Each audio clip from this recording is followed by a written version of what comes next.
እና አንዳንድ ወጣቶች ትምህርት ተምረው ተመርቀው የሆነ ነገር ሰርቲፊኬት ኖሯቸው የሚጠባበቁ አሉ። በህይወታችን ውስጥ የሆነ የምንጠባበቀው ጠበላል እንዲፈውሰን ማለት ተማሪው ሲቪውን ያስገባና እስኪደወልለት ይጠብቃል ቁጭ ብሎ።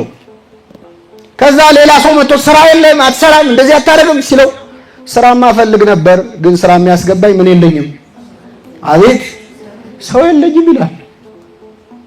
አዲሱ መጻጉዕ ማለት ነው። ሰው የለኝም ይላል። እንዲህ እንዳላረግ እንዳልማር እንዲህ እንዳላረግ ሰው የለኝም ይላል። እና ደህና መካሪ ካገኘ ምንድነው መባል ያለበት? ተነሳና አልጋን አንጥፈ ከቤት ምን በል።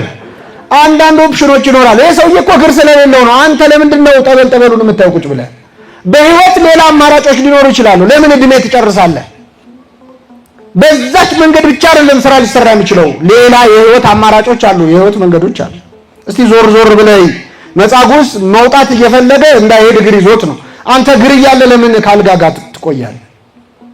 ተወኝ እባክህ ሰው የለኝም ማለት እንደሌለብንም የሚያሳይ ነው። መጠመቂያው ላይ ብቻ ማፍጠጥ አያስፈልግም፣ መወሰን አለበት። መጻጉዕ ተነሳና አልጋን ተሸክመ ሂድ ሲባል ያ ሰውየም ወዲያውኑ ድኖ ተነሳና አልጋውን ተሸክሞ ሄደ። አንድ አሁን 38 ዓመት እግሩ ሽባው ነው የኖረ ሰው ተነሳ ብትለው ምንድን ነው የሚለው? ትቀልድብኛለህ እንዴ? እኔ እኮ ፈልጌ ያመጣሁት ነገር አይደለም። መነሳት ፈልግ እኔ አልነሳም እንዴ? እንዴት ነው የምነሳው? ማሳመን ሰውየውን ተነስ ለማለት ለማሳመን በጣም ረጅም ጊዜ ይፈጃል። ይሄ ሰውዬ ጌታ ካረገለት ተአምር በተጨማሪ እሱ አምኖ መነሳቱ ራሱ አንድ ነገር። ተነሳ ሲባል እኔ ልነሳ አላል። እንደና አብርሃምና ሳራ አልሳቀም። ትወልዳላችሁ ሲባል እኛ ነው ያለ። ልንወልድ ሳቀች፣ ጓዳ ገባ። ሚስት ሳራ እንደ አባቷ ባሏም ስቋል። አብርሃምም እየሰገደ ሳቀ ይላል። እስኪ በሉ እየሰገደ ስግደትና ሳቅ አብሮ ሄደ። አሳቀው ትወልዳለህ ሲባል። ሳራ ደግሞ ጓዳ ሆና ሳቀች። እንደ ሳራ ለምን ሳቀች አለ እግዚአብሔር። ኧረ አልሳኩም ማለት የለም ሳቅሽ እንጂ አላት። ኧረ አልሳኩም። ከማን ጋር የምትከራከረው? ከእግዚአብሔር ጋር። እግዚአብሔር ልብን የሚሰማ አምላክ። እሷ ጓዳ ገብታ ሳቀች አልሰ ያውቃል። እና ያስቅ ነበር ለብዙ ሰው። ተነሳ ካልጋ ሲባል መነሳት እምነት ይፈልጋል። አምኖ ተነሳ። ይህ ሰው ወዲያውኑ ዳነ፣ አልጋውን ተሸክሞ ሄደ ይላል። የእግዚአብሔር ስም የተመሰገነ ይሁን። ሁለት ነጥቦች እናንሳና የዛሬ ትምህርታችንን እናበቃለን። ይህ ሰውዬ አልጋውን ተሸክሞ ሲሄድ አይሁድ በጣም ተበሳጩ። መቼስ እንደ አይሁድ በጣም አስገራሚ ፍጥረት የለም። አልጋውን ተሸክሞ የሄደበት ቀን ሰንበት ነበረ። ምን ነበረ? ሰንበት። ያም ቀን ሰንበት ነበር። ስለዚህ አይሁድ ይላል የተፈወሰውን ሰው ሰንበት ነው አልጋ ልትሸከም አልተፈቀደልህም ማለት። እስቲ እግዚአብሔር ያሳያችሁ። አንድን ሰው መቼስ ይሄንን መጻጉዕ የማያውቀው ሰው የለም። ቤተሳይዳን የረገጠ ሰው ሁሉ ያውቀዋል። ለምን እዛ ተኝቷል አይደል? ስንት ዓመት ሙሉ ያውቁታል። መንገድ ላይ ሲያገኙት አሁን እናንተ 38 ዓመት ሙሉ መንቀሳቀስ የማይችል የነበረን ሰው በእግሩ ሲሄድ ስታዩ አልጋ ተሸክሞም ቢሆን ማለት ስታዩ ምንድን ነው የምትሉት? እንዴ አንተ እዛ ቤተሳይዳ የነበርከው በሽተኛ አይደለ እንዴ? ኧረ እግዚአብሔር ይመስገን ቆመ ሄድክ። እንዴት ልትሄድ ቻልክ? እነሱ ከአንገት በላይ ብቻ ነው የሚታያቸው። እግሩ መቆሙ አይታያቸው። የእግዚአብሔር ስራ አይታያቸው። የተኛ በሽተኛን እንዴት አስነሳው? የመጀመሪያው ጥያቄ መሆን ያለበት መጀመሪያ መሬት ነው መሳም ያለባቸው። የዚህ ሰውዬ ስቃይ ያውቁታል። እንዴት ከዚህ ስቃይ ድነ? በጣም ድንቅ ነው። ውሃው ተናወጠ እንዴ? መልአክ መጥቶ ተናወጠ ማለት ነው። አንተ እንኳን ታግሰሃል፣ ይገባሃል፣ በእግዚአብሔር ይመስገን። እንደውም ቢያንስ እንጋብዘም ይባላል እኮ አይደል? ይሄ ሰውዬ ብዙ 38 ዓመት ተኝቶ እኮ እኔ መጀመሪያ ያሳሰበኝ ይሄን ታሪክ ሳየው የት ሄደ የሚለው ነገር በጣም አሳዘነኝ። 38 ዓመት ሙሉ ጠበል ቦታ ነው የቆየው አይደል? ከዛ ጠበል ሲነሳ የት ነው የሚሄደው? ዞር ሲል አያውቀው። አገሩ ሁሉ ተቀይሯል። 38 ዓመት ነው። ዘመዶቹ ጋር እንደሄድ ዘመድ የለኝም ብሏል አይደል? ምን የለኝም ብሏል። ስለዚህ የት ነው የሚሄደው? በልበል እኛ ቤት ቆይና ባይሆን የቀረውን እንነጋገራለን ነበር። እግዚአብሔርን የማያውቁ የእግዚአብሔር ሰዎች ስለሆኑ ግን አይሁድ የታያቸው አልጋ መሸከሙ ነው። እንዴት ተሸከም ካሉት ጥቃቅን ጉዳዮች የሚታየው ሰው አለ። ከሰው መዳን በላይ ጥቃቅን ጉዳዮች የሚታይ ጎሽ እንኳን ዳነ እንኳን ተመለሰ፣ እንኳን ተፈወሰ፣ እንኳን ንስሐ ገባ፣ እንኳን ወደ እግዚአብሔር ቤት መጣ የሚለውን ትቶ ጥቃቅን ጉዳይ ያየ የሰው ልብ የሚሰብር ተናጋሪ አለው። ቤተ ክርስቲያን በስንት መከራ እስቲ ዛሬ ገብቼ ልማር ብለው የመጡ ሰዎችን ወይ ባለባበሳቸው ወይ ባነጋገራቸው ወይ ባካሄዳቸው የሆነ ነገር ብለን እኮ ያባረርናቸው ሰዎች አሉ። እንደዚህ ተለብሶ ነው የሚመጣው ምንላቸው ማለት እግዚአብሔር ይምጡለት እንጂ ሰው ክርስትና ከገባው አይደለም ጸጉሩን መቆረጥ አንገቱን አይቆረጥ ይቆረጣል አይቆረጥ። እኛ በር ላይ ነው የሆነ ቼክ ሊስት ይዘን ቆመን ሰው ምናባረው አንቺ ሁለተኛ እንደዚህ ይደረጋል እና እንዴት አልጋን ተሸከም ካሉት ይሄ አይሁድ አንዱ ጸባይ ነው። እስቲ ምንልሳቸውን ላንብብላችሁ። ሰንበት ነው አልጋን ልትሸከም አልተፈቀደልህም ማለት እርሱም ያዳነኛ ሰው አልጋን ተሸክመ ሂድ አለኝ አላቸው። እስኪ በሉ ያዳነኛ ሰው አልጋን ተሸክመ ሂድ አለኝ ማ አቤት ያዳነኝ ያ ሰው። ቀጣዩ ጥያቄ ምንድን ነው? አቤት ማን ነው ያዳነህ ነው አይደል አላሉ። ላንብብላችሁ። ያዳነኛ ሰው አልጋህን ተሸክመ ሂድ አለኝ ብሎ መለሰላቸው። እነርሱም አልጋህን ተሸክመ ሂድ ያለ ሰው ማን ነው አሉት። ያዳነህ ማን? እንግዲህ ቶት ፓተርኑን ስታዩት የጥያቄውን ፓተርን ስታዩት ምንድነው ያለው? ያዳነኛ ሰው አልጋህን ተሸክመ። ቀጣዩ ጥያቄ ምንድነው? ማን ነው? እሷን መስማት አይፈልጉም። አይሁድ መርጠው ነው የሚሰሙት፣ መርጠው ነው የሚጠይቁት። ይገርማችሁ፣ በጣም ብልጥ ናቸው። የጌታን ማዳን መስማት አይፈልጉም።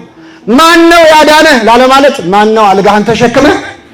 እንደዚህ ፎልት ፋይንደር ከመሆን እንደው እንከን ፈላጊ ከመሆን እግዚአብሔር ይሰውራል። ዝም ብሎ በቃ ከእያንዳንዱ ጥሩ ነገር ውስጥ ከፈውስ ውስጥ እኮ ከመሃል ክፋት የሚያወጣል።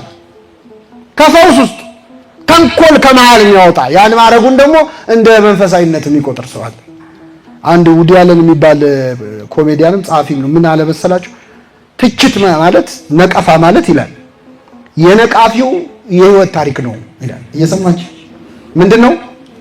የነቃፊው ታሪክ ዞን ሪላየብል ፎርም ኦፍ አውቶባዮግራፊ ይላል። ግለ ታሪኩን ነው የጻፈው።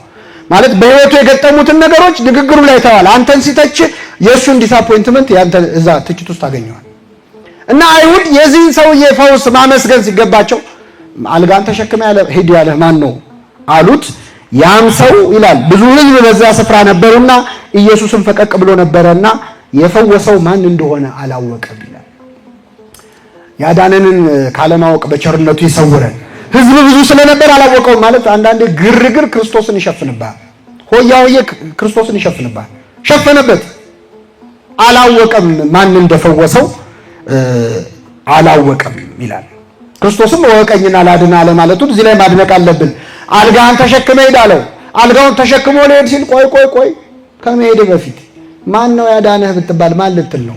እኔን በደንብ ወቀኝ ብሎ አላስተዋወቀው። ማዳኑን እንጂ መታወቁን የሚፈልግ አምላክ አይደለም። እኛ ብንሆን ለክሬዲቱ ነው የምንጨነቀው። ለትንሽ ለሰራናት ነገር ቤት በኩል መጀመሪያ መጨረሻ ከዛ ከጀርባ ስማችን ካልተነሳ በጣም አስቸጋሪ ነው። አምላካችን ግን አድኖት ሂድ ብሎ ትቶት ነበር፣ አላወቀው። መጨረሻ በመቅደስ አገኘው ይላል። እቺን ቃል እኔና እናበቃለን። በምን አገኘው? በመቅደስ አገኘው።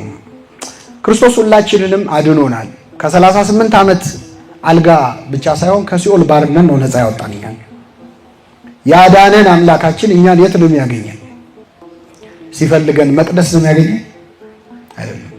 ዳንኩኝ ግን መልሼ በኃጢአት ወደቅኩ ይላል ቅዳሴያችን። ካዳነን በኋላ ያዳነንም አለማወቅ ደግሞ ያዳነን አምላክ በማይፈልገን የት ነህ ስንባል እዚህ ነኝ ለማለት በምናፍርበት ቦታ ላይ እንገኛለን። ይህን ሰው አገኘውና ክርስቶስ ምን አለው? ከዚህ የሚበልጥ እንዳይደርስብህ ደግመህ ኃጢአትን አትስራ። ይህችን ቃል በሉ። ከዚህ የሚልስ እንዳይደርስብህ ደግመህ ኃጢአትን ምን አትበል አትስራ። እግዚአብሔር ደግመን ኃጢአት እንዳንሰራ ሁሉ የሚጠይቅ አምላክ ነው። አሁን ሁላችንም የቻልነውን ያህል የመጣልንን ያህል ውስጣችን ያሰኘውን ያህል ኃጢአት ሰርተናል። እግዚአብሔር ምን እንደሚፈልግ ታውቃላችሁ?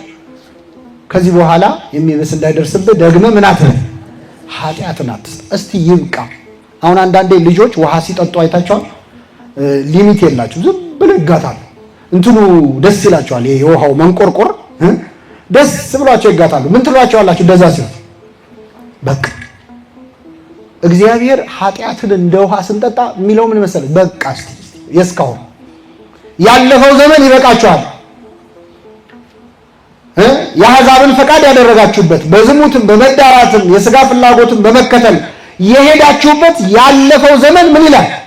ይበቃል። እስቲ ደግማ ኃጢአትን አትስራ። አሁን በሰራው ኃጢአት የምታፍር የምትሸማቀቅ ከሆነ እግዚአብሔር አንድ ነገር ነው የሚለው፣ እስቲ አትድገመው። እሺ አንዴ አድርገዋል አይደል? በቃ እኛ ግን አንዴ ገብቼበታለሁ። አሁን ልክ ጾም ላይ ለምሳሌ ሰው ተሳስቶ የሆነ ነገር ይበላል አይደል?